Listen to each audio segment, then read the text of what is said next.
Oi, pessoal, tudo bem? Bom, eu resolvi abrir essa live surpresa aqui em função de ontem, que foi o Dia Nacional da Conscientização da Esclerose Múltipla. E primeiro, antes de tudo, eu queria dizer por que eu comecei, né, a movimentar mais o Instagram do consultório, que como eu chamo, né, quem me conhece sabe que eu digo Instagram do consultório, porque comecei a postar mais, né, a trazer mais stories. Tem dias que tá muito corrido que eu não consigo estar compartilhando com vocês, mas a ideia é divulgar conhecimento, né, trazer conteúdo, né, conteúdo sobre fisioterapia, sobre envelhecimento saudável, sobre assuntos relacionados à saúde. Eu, como profissional da área da saúde, sempre me senti nesse dever, né, sempre gostei de conversar muito com todo mundo, explicar sobre todos os assuntos que vinham, assim, né? Sempre trazer o olhar da área da saúde, sempre focando na prevenção, né? Meus pacientes, assim, sempre trabalhando isso com eles, né? Mas aí já tinha uma amiga minha, a Tati, que ela ficava falando, Fran, tu tem que postar mais, né? Não sei o que e tal. E aí, não caía a ficha, assim, né? Até que um dia eu vi uma conhecida compartilhou um post, não me lembro de quem, falando assim, que não era sobre virar blogueirinha, né? É sobre aproveitar o alcance que a internet tem para estar divulgando conteúdo de qualidade, né? E a minha vontade, assim, né? O que me move sempre foi uma das coisas que eu pensei ao fazer o mestrado, né? Sempre foi essa questão de espalhar, né? Que eu quero que todo mundo saiba, né, o que eu sei, e claro que eu tenho que continuar aprendendo, que eu ainda tenho muito para aprender, né? E então isso é o que me motiva, né? E pensando nisso, ontem fiquei bem pensativa com o dia da conscientização da esclerose múltipla, não sabia se eu compartilhava ou não, mas eu fiquei com muita vontade de compartilhar com vocês, para demonstrar exemplos, para ver como a gente tem que estar atento, né? E em 2005, quando eu estava no meio da faculdade de fisioterapia, eu comecei a sentir alguns formigamentos, né, que a gente chama tecnicamente de parestesia, na região do abdômen, das costas. No outro dia eu estava sentindo nos pés, nas mãos. E então, mesmo sabendo que deveria ir num neuro, né, acabei passando por um clínico geral antes para ver o que poderia ser, que me encaminhou para o neuro, que pediu uma ressonância da coluna toda e encéfalo de emergência. E nessa ressonância apareceram pontos de inflamação, né? E que sugeriam esclerose múltipla. Claro, não foi só a ressonância, né? Depois de muitos exames. E eu não tinha visto isso ainda na faculdade, né?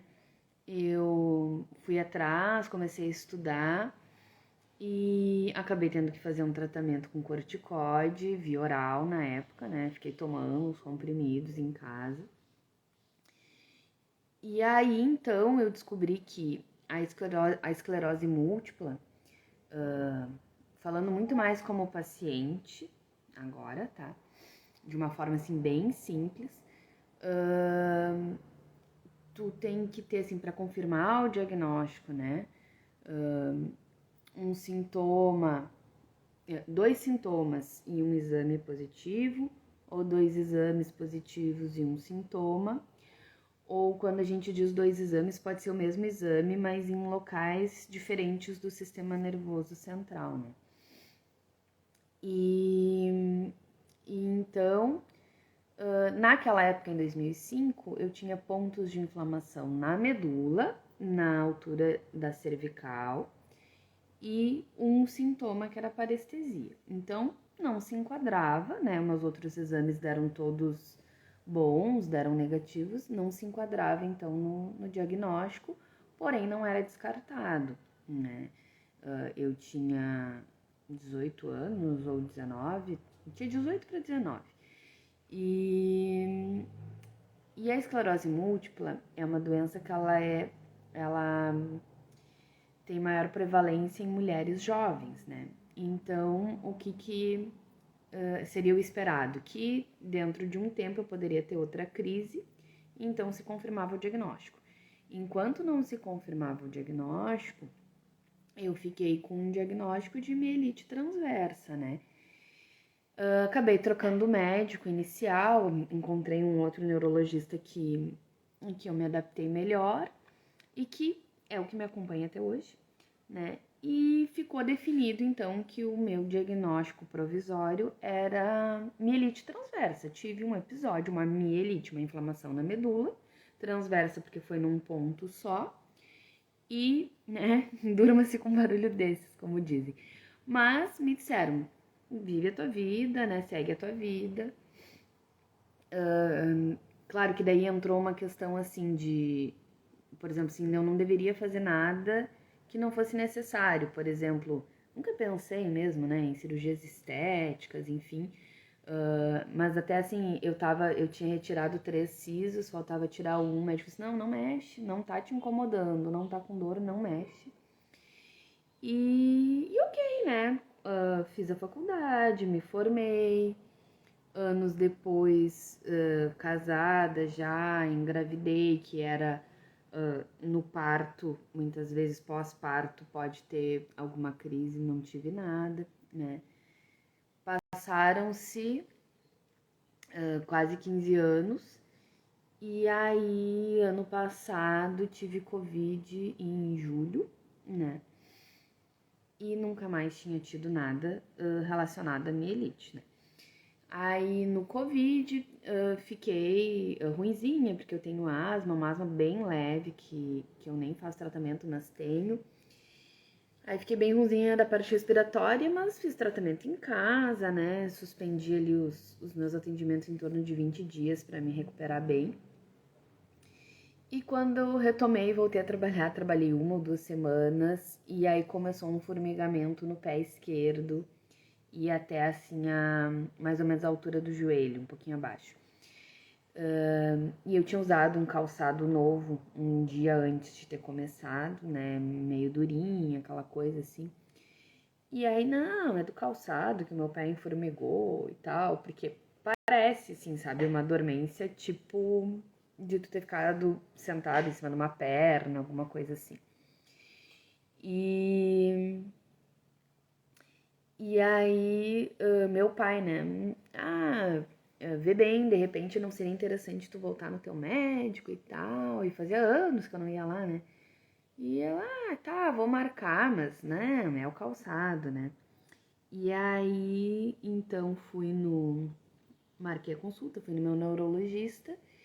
E aí conversamos, né, sobre os casos de pós-Covid que estão acontecendo, que tem muita gente com parestesia pós-Covid, com formigamentos, com dormência. Eu disse, não, mas vamos investigar, né, vamos fazer uma ressonância aí. E aí, para minha surpresa, né, para nossa surpresa, tiveram vários pontos de inflamação na medula, de novo. E dessa vez eu tive que fazer o tratamento no hospital, né? Com corticoide também, mas com doses mais altas, então tem que ser direto na veia e tem que ter um monitoramento dos sinais, assim, para ver se não vai subir glicose, essas coisas. Então fiquei 5 dias no hospital, que no primeiro momento era tudo que eu menos queria, né? Porque naquele auge do Covid, apesar de eu ter ressentido, né? Ir para o hospital, ficar longe da família, né? Mas, né, tem que ser feito. E lá foram repetidos os exames, né? Enfim, mas isso foi em agosto, tá? Que eu fiz tratamento. Aí só em dezembro, quando eu repeti os exames para ver, porque daí tu faz esses ataques que a gente chama assim com o corticoide, é para controlar e ceder a inflamação no momento da crise, tá? Não é o tratamento para esclerose múltipla. O tratamento para esclerose múltipla é com uma outra medicação que se faz uso contínuo. Mas aí depois tu tem que fazer os exames pra ver se realmente a inflamação cedeu, se ela ficou tipo uma cicatriz, assim, desativada, né? E aí, quando eu refiz os exames em dezembro, o médico viu que tinha também alguns pontos de inflamação, teve, né, alguns pontos de inflamação que já estavam cicatrizados no encéfalo. Gente, eu não tive sintoma nenhum daquelas partes do encéfalo, o que foi maravilhoso, né? Muito grata. Mas então ficou-se a dúvida, né? Porque agora eu tinha 2 exames, né? E um sintoma. Casualmente o mesmo sintoma. Só que daí tem um fator confundidor, que é a questão do pós-Covid, né? A gente tem muita coisa de Covid mesmo e de pós-Covid, que não se tem esclarecimentos científicos, assim, comprovação científica do que pode e o que não pode ser. E então, como com o tratamento eu me recuperei muito bem, não fiquei com sequela nenhuma, não sinto mais aquele formigamento, sumiu, né? Com vida completamente normal. Eu e meu médico decidimos que, apesar de parecer ter esse diagnóstico, eu não ia começar um tratamento contínuo agora, nesse momento, só se eu tiver uma outra crise, né, em algum outro momento. Até, por sinal, eu tenho que marcar consulta com ele agora para setembro para fazer uma revisão. Mas é só um acompanhamento, assim, né, nesse momento, não tenho mais sintoma nenhum. Mas por que eu tô trazendo toda essa minha história, assim, pra vocês, né? Porque, veja bem, foi, tanto da primeira quanto da segunda vez, foi um formigamento. Claro, persistente, né? Não foi um formigamento de momento, durou dias até chegar o dia da consulta, até chegar o dia do exame, e aquilo até ia aumentando. Mas quantas vezes a gente tem um sintoma e a gente não procura uma consulta médica, a gente não investiga, a gente não vai atrás? Claro que muitas vezes eu sei que não é por falta de interesse, né? Muitas vezes, se for pelo SUS, a consulta demora muito, principalmente se pedir um especialista, né? Se o médico não acertar de primeira, assim, de encaminhar já para o exame, ou mesmo que encaminhe, quanto tempo demora para se fazer um exame, né? Mas mesmo assim fica o meu recado aqui para se procurar atendimento, né? Para se procurar investigar, para se procurar pesquisar sobre o assunto, né? E conversar se daqui a pouco, né, não saciou as suas dúvidas com um médico e em outro, conversar com outros profissionais da saúde que estejam apropriados daquele assunto, né? Então, assim, o meu principal recado é esse, né? E para quem não tem sintoma nenhum, né? Não tem nada a ver de, por que eu tô ouvindo isso? Para saber que quando ela olha para uma outra pessoa na rua, né? Na rua ou em algum outro lugar, no shopping, enfim, a gente não sabe o que aquela pessoa tá passando, né? A gente não sabe o que aquela pessoa tá sentindo. Para mim, o formigamento ali, aquele formigamento na perna, agora dessa vez, eu falei diversas vezes assim para os meus amigos, para meus pacientes. Se isso for uma coisa que não sumir, para mim ok, sabe? É desconfortável, mas não é dor, entende? Quanta gente tem dor diariamente, dor na coluna, né? Dor nas articulações, uma coisa que incomoda muito. Para mim não é dor. Mas se tu for estudar, né, na classificação lá, parestesia pode ser interpretado como dor. Depende da pessoa. A dor é uma coisa que cada um sente de um jeito, né? Cada um sente uma intensidade, o mesmo problema muitas vezes, né? E na fisioterapia a gente fala muito, né, de escutar o paciente. Por que a gente tem que escutar o paciente? A gente pergunta, né? Tá, quanto é que tá doendo?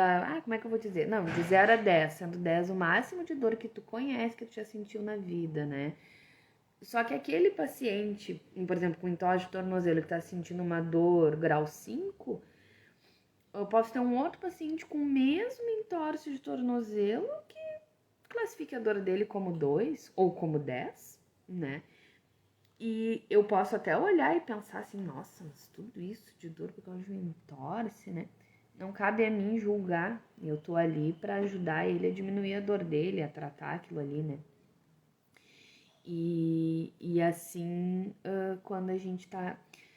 Né, pois eu tava falando o que a pessoa tá sentindo, né? O que a pessoa tá passando, né? Resgatando aqui o meu raciocínio. Mas também, muitas vezes, a gente acaba observando uma pessoa com dificuldade para caminhar ou para enxergar. Isso também podem ser sintomas da esclerose múltipla. Porque a esclerose múltipla, ela pode afetar qualquer parte do sistema nervoso central. Então, pode se manifestar em qualquer parte do corpo, pode afetar a fala, né, a visão, como eu disse, o movimento de um braço, de uma perna, pode ser só formigamento. Então, às vezes, a gente vê uma pessoa, né, com dificuldade para caminhar. O que é o mais comum que a gente... teve um AVC. Muitas vezes não é, muitas vezes pode ser uma esclerose múltipla, né? E hoje tem alguns medicamentos, né, que de uso contínuo para o tratamento mesmo, eles diminuem um pouco a imunidade, fazendo com que as crises sejam mais espaçadas, ou na verdade o objetivo é que elas não aconteçam. E aí a chance de se ter uma sequela é menor, né? E eu não vou entrar muito nessa parte do medicamento, porque como eu ainda não uso, espero que nem precise, eu também não aprofundei meu conhecimento, porque a gente vai fazendo a digestão aos poucos, assim, do... Vamos por partes, né?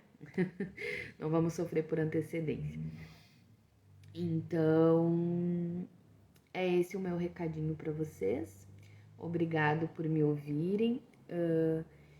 Espero que esse vídeo alcance muitas pessoas, né? E que a gente tenha sempre um olhar empático para o outro, né? E sempre que a gente puder ter uma palavra, uma orientação de estar indicando aí mesmo, né?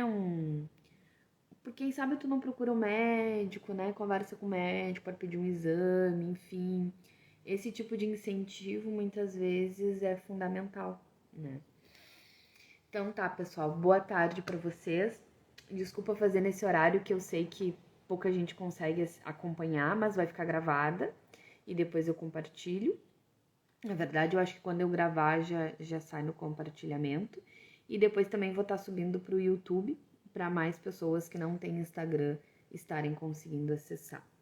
Tá bom? Tchau, tchau, pessoal!